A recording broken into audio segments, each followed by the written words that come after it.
আসসালামু আলাইকুম প্রিয় বন্ধুরা, অনেকদিন পরে আপনাদের মাঝে ক্রিকেট নিয়ে একটা ভিডিও নিয়ে চলে আসলাম। বাংলাদেশ সংযুক্ত আরব আমিরাতের সাথে তৃতীয় টি-20 ম্যাচ প্রথমে ব্যাট করেছে, টসে হেরে 20 ওভার শেষে 9 উইকেট হারিয়ে 162 রান।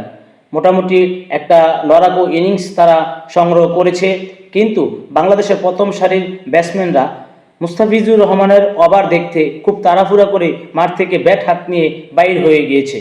প্রিয় বন্ধুরা, মুস্তাফিজুর রহমান যখন দিল্লির হয়ে বল করছে তখন বাংলাদেশের ব্যাটসম্যানরা সতীর্থর ওভারগুলো দেখতে খুব তাড়াহুড়া করেই তারা চলে এসেছে, কিন্তু কিছু ব্যাটসম্যান এসে দেখে মুস্তাফিজুর রহমানের 4 ওভার শেষ হয়ে গেছে।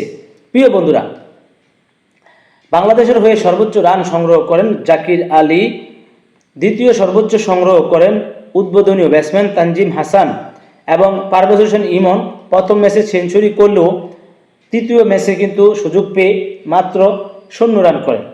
লিটন কুমার দাস ক্যাপ্টেন, তিনি করেন 10 বল থেকে 14 রান। তাহিদ হৃদয় এবং মুস্তাফিজুর রহমানের ওভারটা দেখার জন্য তিনি মাত্র 2টি বল খেলে 0 রান করে আউট হন।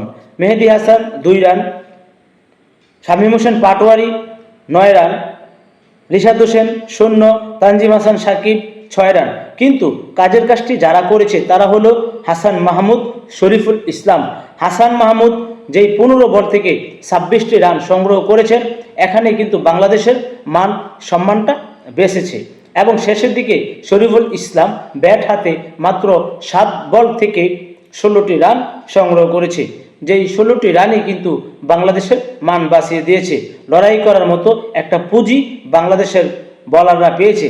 কিন্তু দ্বিতীয় ম্যাচে যেইভাবে বাংলাদেশের বোলারদেরকে শাসন করেছে, 162 রান করা, হয়তো সেই ম্যাচের যদি আপনি সমীকরণ দেখেন তাহলে আরব আমিরাতের ব্যাটসম্যানদের কোনো সমস্যাই হবে না।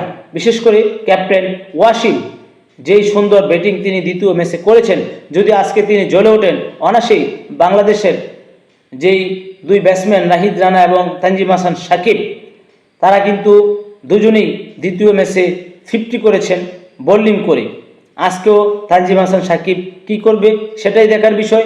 প্রিয় বন্ধুরা, অবশ্যই আজকের খেলার শেষ খবর পর্যন্ত যেতে হলে, আপনি শেষ খবর পেতে হলে অবশ্যই আমার এমডি ইউনুস মিয়া ফেসবুক প্রোফাইল ফলো করে পাশে থাকবেন, এবং ইউটিউব টিকটক থেকে দেখে থাকলে অবশ্যই আমাকে সাবস্ক্রাইব এবং ফলো করিবেন। আপনাদের সবাইকে অনেক অনেক ধন্যবাদ এই পর্যন্ত ভিডিওটা দেখার জন্য।